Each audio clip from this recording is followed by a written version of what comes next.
alah nggak usah pakai arsitek lah gitu, mending langsung pakai tukang aja, alah nggak usah pakai arsitek karena mahal gitu. Ya. Gimana nih pendapatnya Mas Bondan tentang itu tuh? Ada arsitek yang belum dapat STRA itu boleh nggak sih kayak bikin rumah bangunan gitu? Kalau secara aturan itu namanya tidak bisa, nggak Tidak mungkin bisa. lolos. Oh, nggak Kalau mungkin dia lolos. nggak punya STRA nggak mungkin lolos. Jadi untuk menghindari apa namanya ya, tadi saling tumpang tindih ya, Iya, entah benar, kita benar. yang menjorok ke tetangga atau tetangga yang jorok ke kita. Iya bener Nah, lagi. Itu perlu di dulu karena mungkin kayak gini ya, analoginya orang-orang kan kadang mendengar kata arsitek itu udah bayar duluan kan, bayar dan itu sesuatu yang bagi mereka mungkin terlalu mahal gitu tuh. Mungkin dia penasaran pengen bener nggak sih sekian. Oke. Terus kemudian saya desainkan bangunannya, saya buat jadi desain kemudian dihitungkan oleh tim kami di studio. Ternyata biayanya, tahu nggak Mbak? Nah selain itu apalagi nih Pak Bondan? Selain tadi kan dari portofolio, kemudian rincian RAB, RAB. gitu ya. Yang paling penting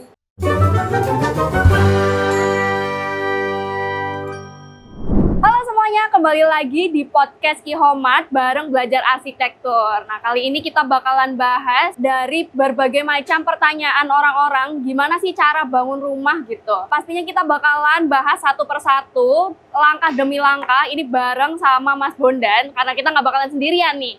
Nah, Mas Bondan ini dari belajar arsitektur dan juga pastinya ini owner dari R3 Studio dan juga Arsigria Arsitek. Bener kan Mas Bondan? Ya. Nah, mungkin Mas Bondan bisa perkenalan nih sama teman-teman semuanya. Oke ya, teman-teman semua, saya Bondan Priastomo, owner dari R3 Studio dan juga Arsigria Arsitek. Domisili di Yogyakarta. Oke. Nah, ini kita bakalan bahas langkah awal membangun rumah karena di sini kita bakalan bahas 3 step ya, Mas ya. Oke. Nah, yang pertama itu kita bakalan cari lahan yang aman dan juga legal. Nah, yang kedua kita bakalan konsultasi dengan arsitek dan yang ketiga ini adalah cari kontraktor yang kredibel. Nah, kita bahas yang pertama itu ada lahan nih, Mas. Nah, untuk lahan, jadi kayak kebanyakan orang nih udah punya banyak lahan nih Mas. Cuman dia masih bingung gimana cara bangun rumah. Nah, itu apa sih yang harus dipastiin dulu dari lahannya Mas? Ya, kalau kita ngomongin soal pemilik lahan ya, atau yang orang yang mau bangun rumah ya, kasusnya kayak gitu ya. Yang pertama memang harus ada lahannya dulu. Oke. Karena ini percaya nggak percaya sebenarnya ada kasus di mana orang belum punya lahannya tapi udah desain dulu. Ini ada loh. Oh iya. Kita pernah beberapa kali itu ada yang akhirnya nggak jadi dibangun karena lahannya nggak jadi.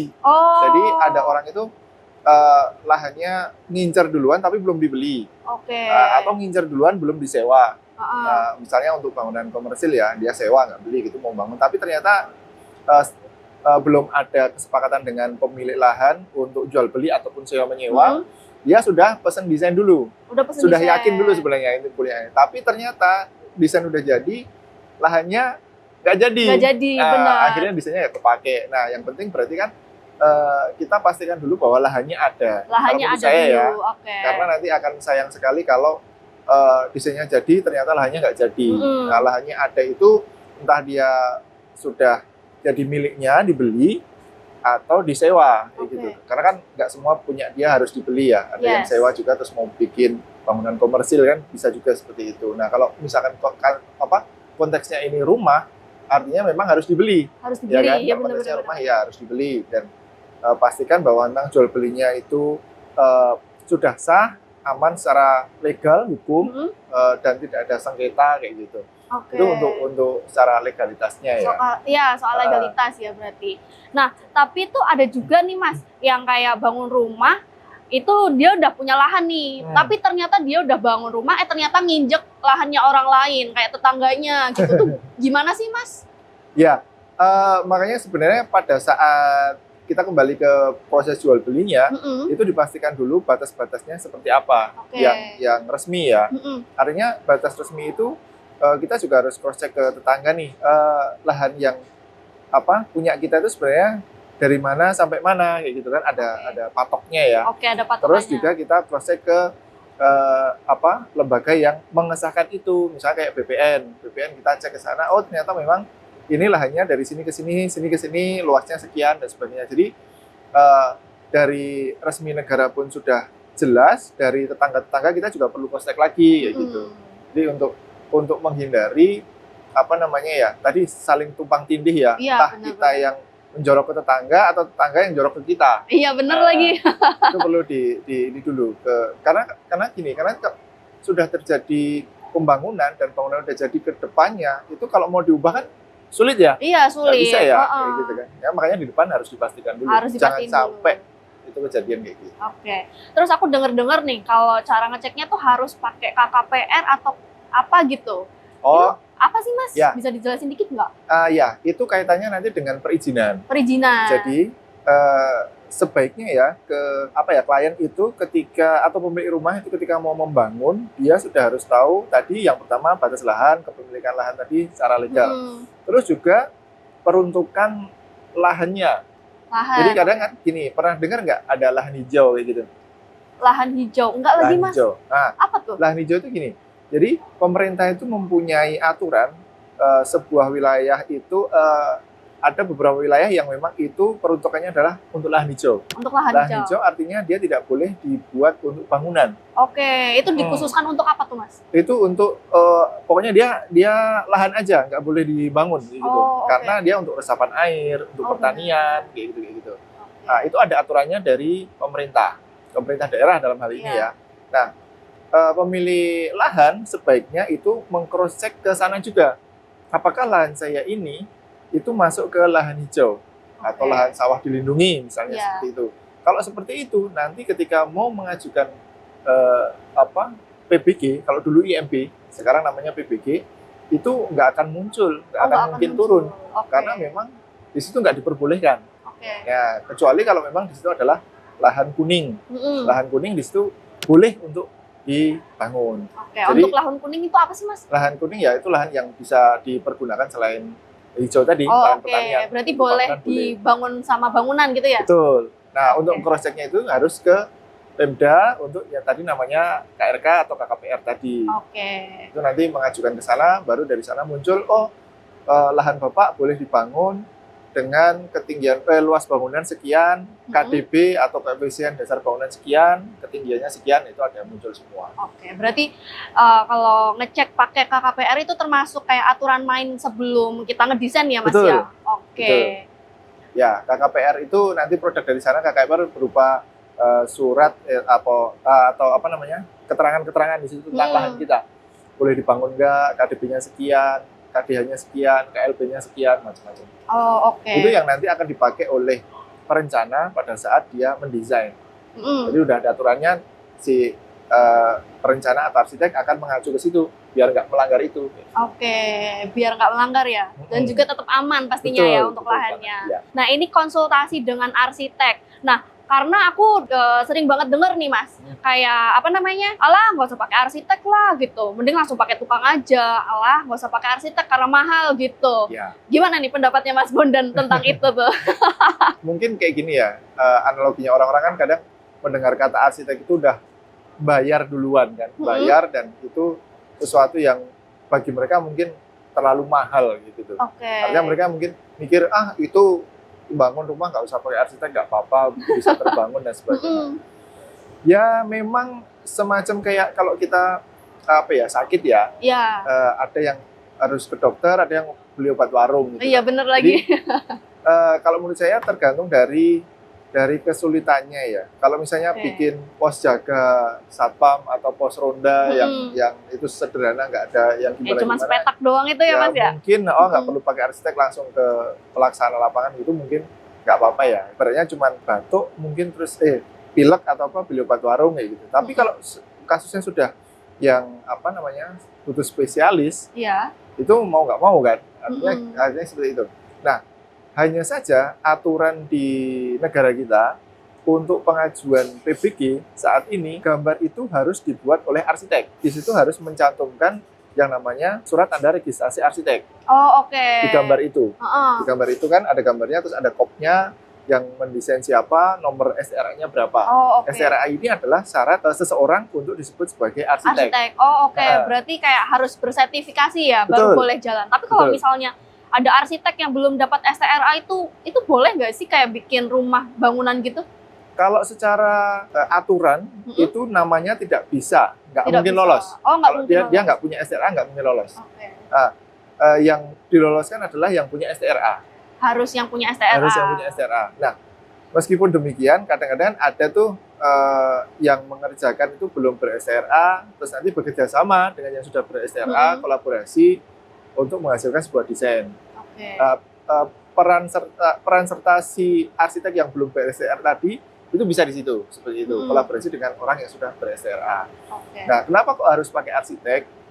Mungkin saya sedikit cerita. Ada pernah tuh temen yang biasanya dia bangun, dia tuh punya beberapa usaha gitu ya.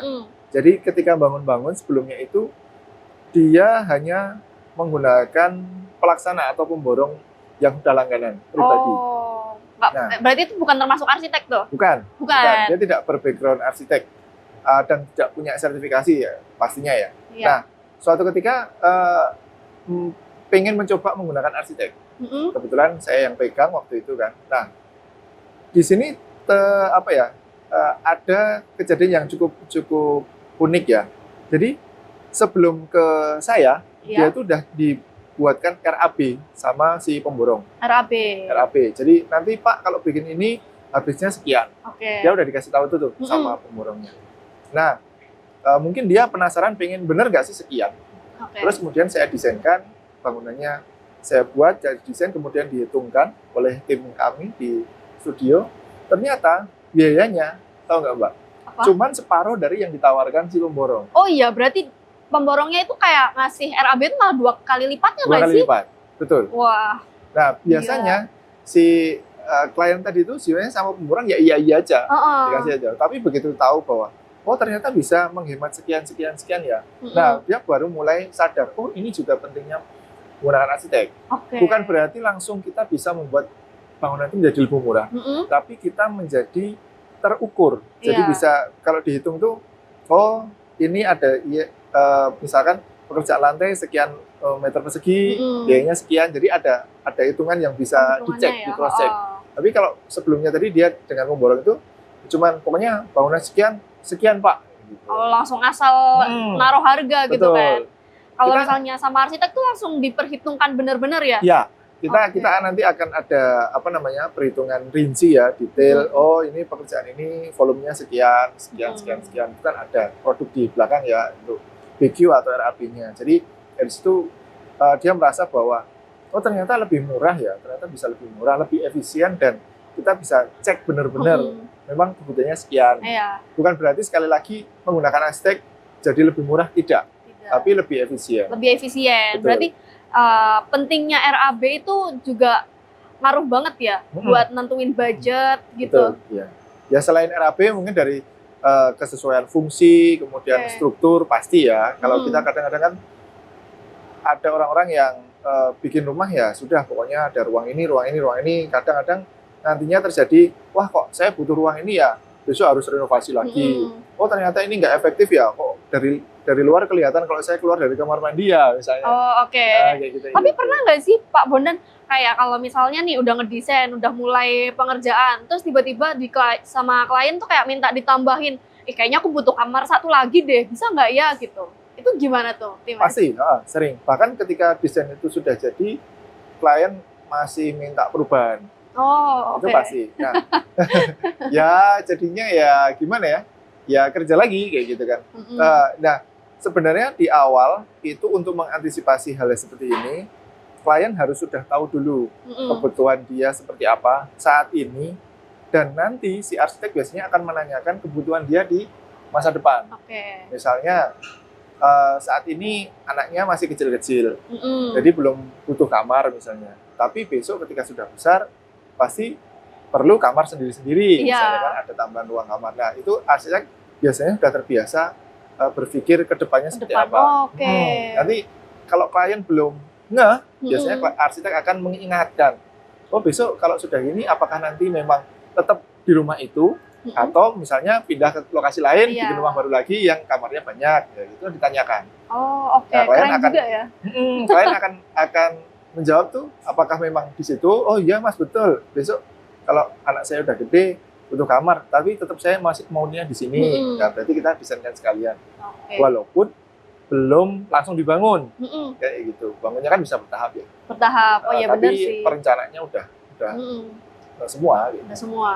Nah, terus kan tadi kan kayak kelebihan nih pakai arsitek. Itu kan kayak bisa RAB-nya juga terstruktur gitu. Itu biasanya apa yang terjadi sih kalau misalnya nggak pakai arsitek? Kalau nggak pakai arsitek ya, bisa jadi yang pertama tadi dia lebih boros. Lebih boros. Selain boros? Yang kedua itu biasanya peletakan atau layout ruangnya kurang efektif. Kurang efektif. Ya.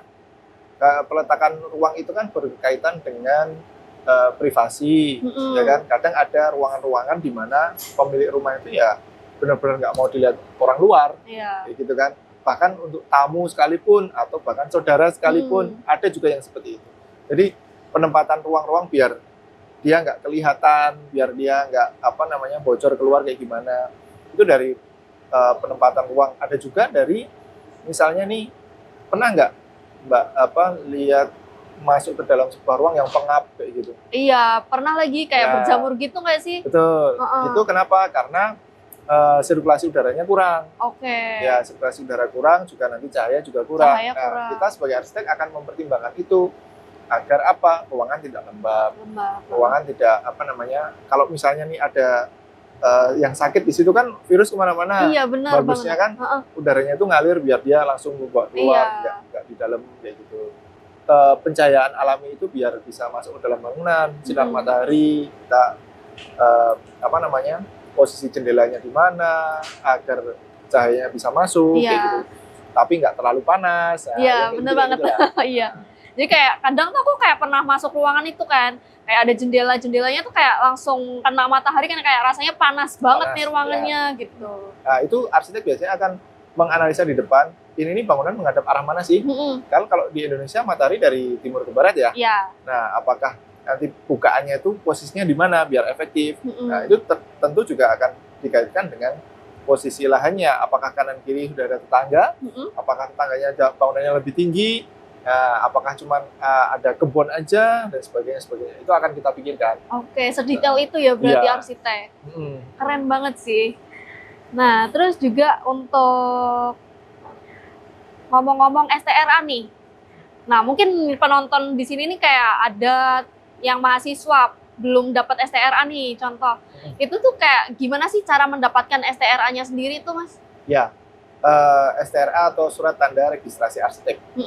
Kalau saat ini, untuk aturan yang berlaku saat ini itu mahasiswa yang dia menempuh strata 1 atau S1 Sarjana Arsitektur, nanti ketika lulus, dia harus sekolah lagi. Harus sekolah lagi?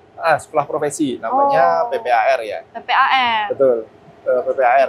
Kalau di Jogja itu sudah ada beberapa kampus yang membuka jurusan itu, PPAR. Kayak UI, kemudian UGM, kemudian Atmajaya, itu sudah ada. Jadi dari S1 harus sekolah lagi dulu.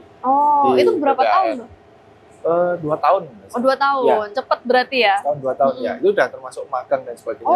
Ada magangnya juga ya ternyata? Magang di bawah arsitek senior yang sudah ber-STRA. I see. Setelah itu tentu dia harus ikut ke asosiasi ya, dalam hal ini yang di Indonesia itu adalah Ikatan Arsitek Indonesia atau IAI. Masuk ke situ, kalau tadi syaratnya sudah dapat, nanti boleh ikut ujian STRA. Kalau lulus baru dapat. Baru dapat STRA-nya itu. Jadi bisa langsung menjalankan kayak mau bangun rumah pun nggak apa-apa karena udah punya STRA itu. Dia udah terregister dan dia sah untuk berpraktek arsitektur. Itu tuh gimana sih cara cari kontraktor yang kredibel itu sendiri, Pak? Kalau sejauh pengalaman yang pernah kami jalani itu, untuk mendapatkan kontraktor yang kredibel, yang pertama jelas dari portofolio. Portofolio. Portofolio yang sudah terbangun ya. Klien atau owner itu bisa langsung cek ke lokasi yang pernah dibangun sih sebenarnya. Iya sih, biar bener.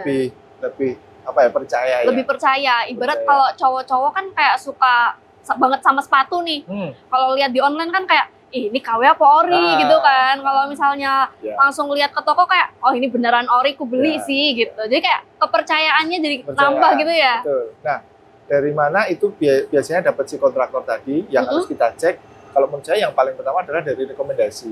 Oh, rekomendasi. Betul. Rekomendasi dari orang-orang terdekat kita yang pernah pakai. Oke. Misalnya saudara kita pernah pakai, oh menggunakan itu bagus gini. Baru kita cek. Kita hubungi, kita cek produk atau bangunan yang pernah dia buat kayak gitu kan. Iya. Kita cek langsung aja. Kalau saran saya memang harus dicek. Harus dicek. Jangan hanya percaya dari yang recommended tadi ya. Yang merekomendasikan ternyata bagus, tapi kita nggak ngecek, itu juga menurut saya kadang mungkin standar bagusnya dia dengan kita bisa berbeda. Iya benar. Karena selera orang beda-beda. Betul. Itu atau kalau nggak dari rekomendasi orang-orang yang kita percaya, bisa dari si arsitek.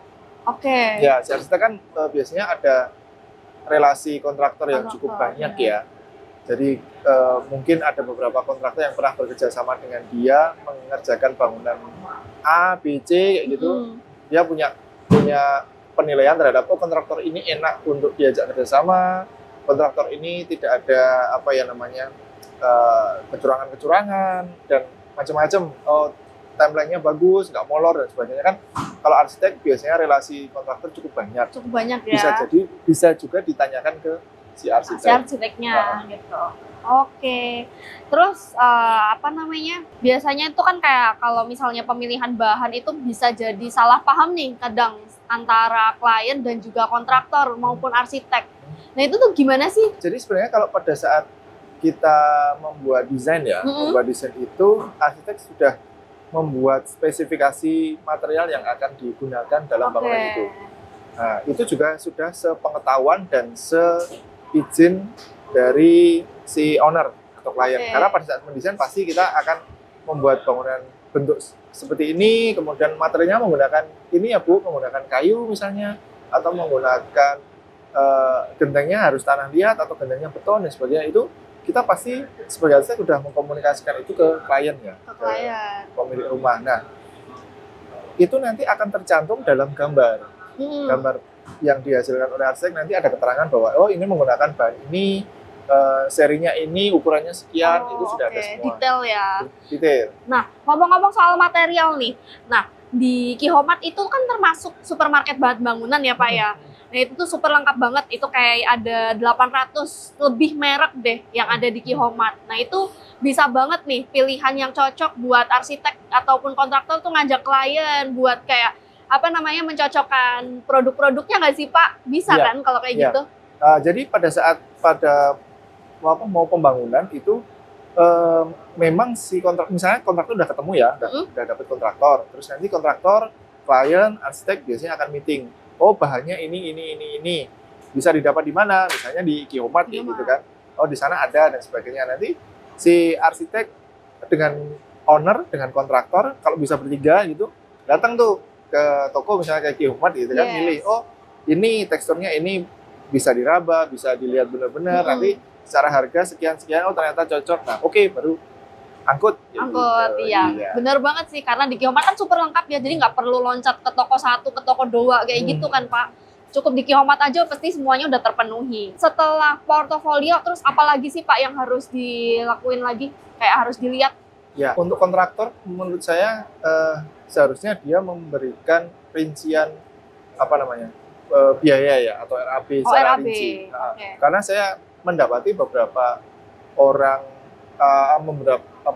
klien yang dia mendapatkan kontraktor tapi kontraktornya tidak terperinci. Sehingga misalnya gini, untuk pekerjaan bangunan rumah misalnya ya, dia nggak ada merinci bahwa fondasi menggunakan batu kali, contoh ya, fondasi menggunakan batu kali, kemudian volumenya sekian, harganya per kubiknya sekian, totalnya sekian. Enggak, jadi pokoknya langsung fondasi batu kali sekian, ini sekian. Jadi tidak ada volumenya, nggak ada, harga satuannya nggak ada, spesifikasi teknisnya juga nggak ada. Itu menurut saya cukup berbahaya. Kenapa? Itu akan membuka celah ketika di lapangan nanti tidak sesuai spek.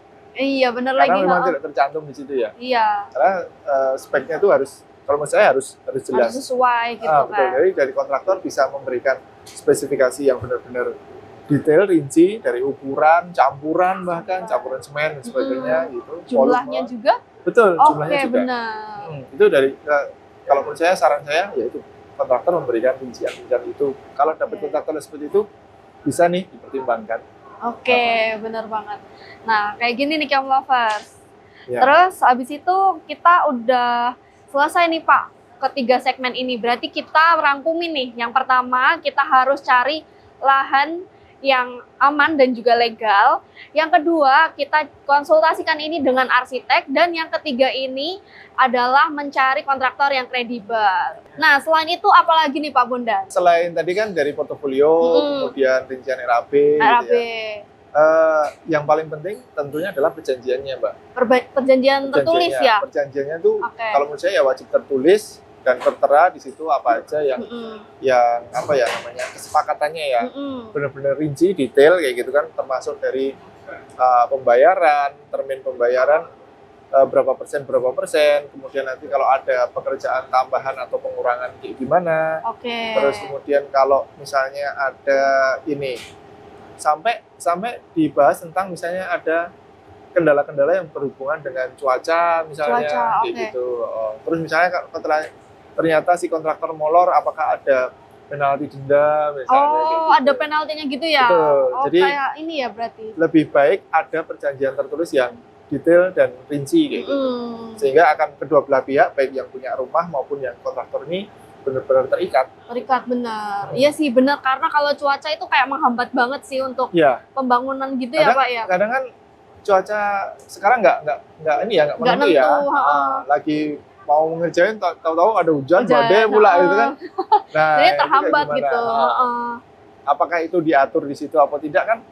Seharusnya ada ya, tertera ya. Kalau terjadi kejadian semacam ini gimana? Nggak usah itu, misalkan hujan lebat, apakah mungkin ada gempa atau ada gempa gimana? Kalau kontraktor yang kredibel itu biasanya ada perjanjian seperti itu akan disodorkan, kita sepakati bersama, jadi benar-benar sama-sama aman. Terus ada apa lagi nih Mas?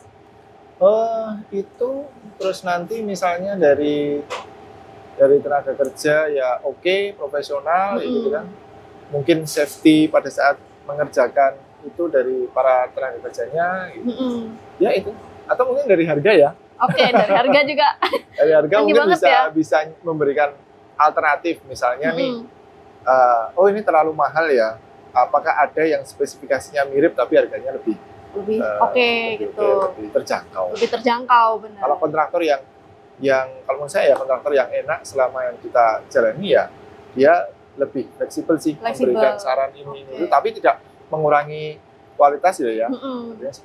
Komunikatif ya intinya ya. Nah kita udah selesai di 3 segmen ini. Nah kita bakalan rangkumkan. Yang pertama itu adalah cari lahan yang aman dan juga legal. Yang kedua itu konsultasikan dengan arsitek, dan yang ketiga itu adalah cari kontraktor yang kredibel. Nah, makasih banyak ya Mas Bondan, kita udah ngobrol santai tentang langkah awal membangun rumah nih. Nah, aku mungkin pengen tahu nih kayak perjalanan karir yang menarik dari Mas Bondan nih selama jadi arsitek tuh gimana?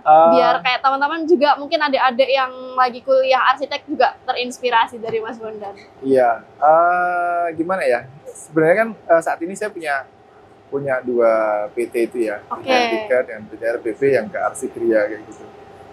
Sebelum bertim, dulu juga saya bekerjanya sendiri. Sendiri dari lulus kuliah. Kalau dulu kan zaman dulu belum begitu maraknya STRA. STRA kan ini baru ya, Mbak. STRA ini baru, dulu ada namanya SKA. Tapi biasanya SKA hanya dipakai untuk bangunan-bangunan yang bersifatnya instansi, ya. Sempat juga ngajar, ya ada ngajar juga. Terus sekitar tahun 2018 itu saya mendirikan R3 dan RBB atau Arsikria itu sampai sekarang. Wow, keren. Ya, dan ada untuk di luar hanya desain aja gitu kan. Kadang-kadang kita kan bosen ya desain-desain aja, Iya. saya bikin yang itu tadi, belajar arsitektur, Oke. kemudian website Grafitarsi untuk berbagi tentang keilmuan ataupun informasi apapun mengenai arsitektur. Tentang arsitek, keren banget sih Mas Boleh tuh Bondan nanti ini. dibuka-buka di intip. Bener banget, sambil belajar arsitek kan ya. Ya. Heeh. Nah, terus sekarang lagi ngerjain proyek apa sih Mas? Kalau di studio, dua-duanya itu dominasinya di hunian, Mbak. Di hunian. Rumah tinggal, Oke. kos, homestay. Tapi ada juga yang bangunan komersil, kayak macam toko, villa, Oke, gitu toko-toko. kan, kafe, juga ada perumahan, ya macam-macam. Tapi dominasinya masih di hunian. Oke, berarti spesialisnya Mas Bondan tuh ke hunian. Lebih banyak ke hunian sih. Oke. Mungkin karena memang yang bangunan di dunia ini yang paling banyak mungkin rumah ya. Iya, bener sih. Tapi juga kadang ada yang dijadiin villa atau Ya. semacamnya ya. Nah, jadi itu dia nih untuk pembahasan langkah awal membangun rumah. Terima kasih banyak ya Mas Bondan. Nah, ini mungkin Mas Bondan bisa mempromosikan nih untuk media sosialnya ke teman-teman semuanya. Ya, untuk teman-teman yang pengen tahu tentang R3 maupun Arsikria bisa lihat di IG, namanya ya Rancang Reka Ruang, satunya tadi Arsikria.